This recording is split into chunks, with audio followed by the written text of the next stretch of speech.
replik penuntut umum atas pledoi penasihat hukum atau terdakwa Jessica Kumala alias Jessica Kumala Wongso alias Jess dalam perkara pidana nomor 77/B/2016/PM Jakarta Pusat.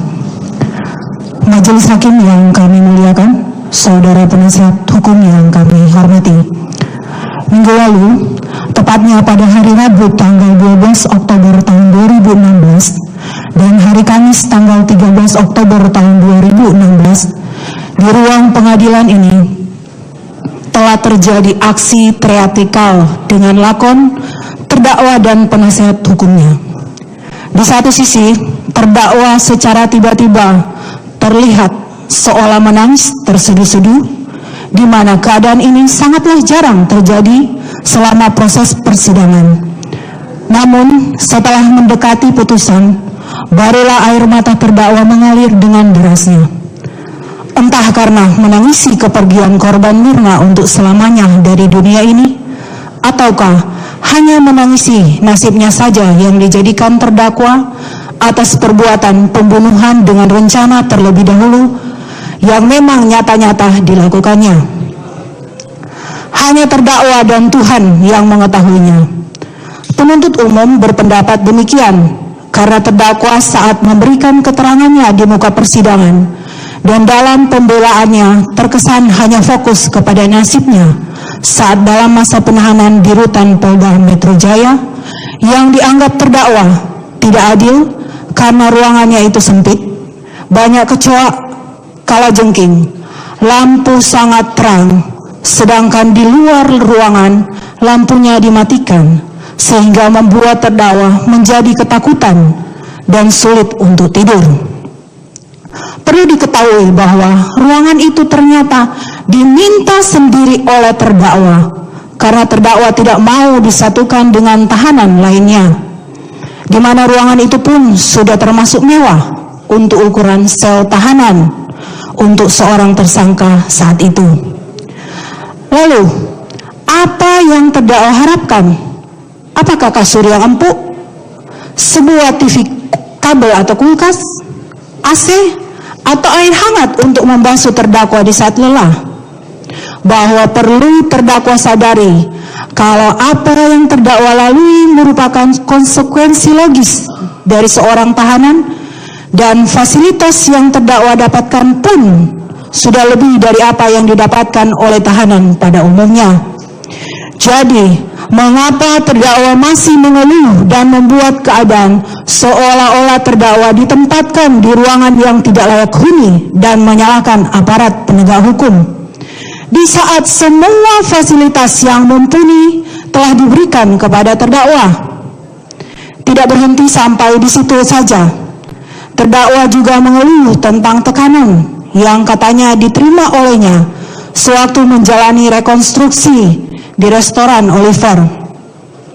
Entah mengapa terdakwa mengatakan bahwa ia tertekan, padahal bukti-bukti menyatakan sebaliknya bahwa penyidik Polri sudah berusaha semaksimal mungkin untuk membuat terdakwa nyaman dengan memberikan akses kepada penasihat hukum dan keleluasaan baginya untuk memperagakan rekonstruksi menurut versinya sendiri yang berbeda dengan versi fakta-fakta yang dikumpulkan penyidik dari keterangan para saksi, para ahli, dan barang bukti yang belakangan di persidangan. Rekonstruksi versi terdakwa pun dibantah oleh terdakwa dengan berbagai alasan yang tidak jelas. Berikut foto-foto dokumentasi selama terdakwa berada dalam tahanan proses penyidikan.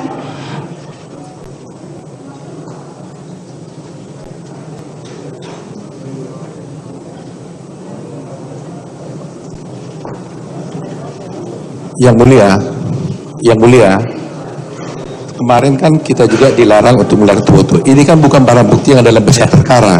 Ya, jadi supaya ditayangkan. Begini aja, supaya itu disudahi ya, karena apa yang dibacakan dalam replik adalah apa yang dibacakan dalam catatan ya. Terima kasih. Ya. Jadi, di mana pemaksaan dan tekanannya? Rekayasa pikiran. Ditayangkan yang mulia itu Minta dimatikan.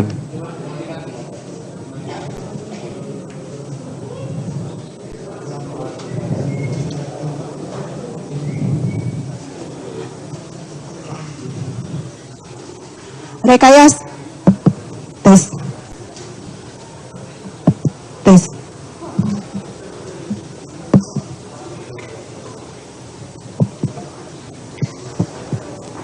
Kami lanjut.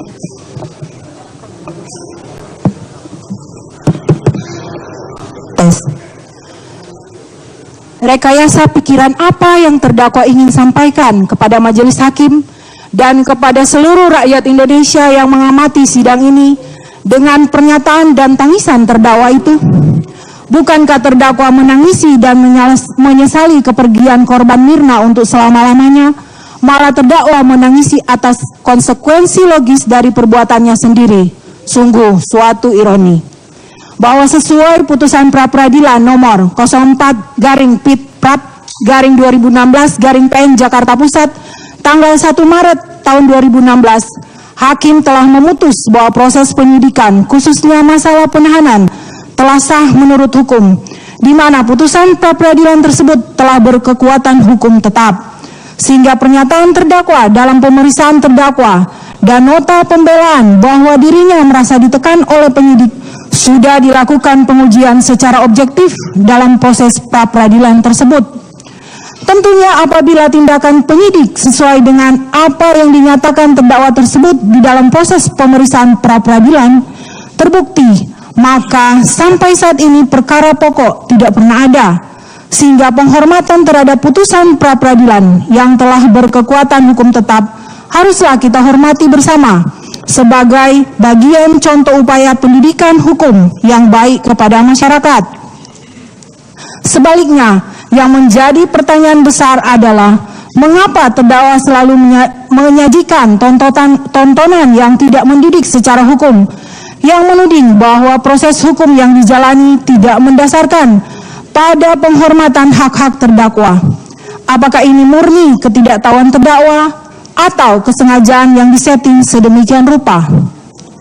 Apakah terdakwa sempat berpikir bagaimana penderitaan korban Mirna setelah meminum Vietnam Ice Coffee yang diberikan oleh terdakwa sampai korban Mirna menghembuskan napas? Apakah terdakwa sempat berpikir bahwa apa yang ia alami sama sekali tidak sebanding dengan penderitaan korban Mirna dan keluarga yang ditinggalkannya? Terlebih penderitaan saksi Arif Setiawan Sumarko sebagai suami dari korban Mirna yang baru sebulan dinikahinya, yang pasti menantikan dan merindukan sosok hangat yang penuh keceriaan dari korban Mirna, serta mungkin mengharapkan keturunan sebagai hasil dari buah cinta mereka.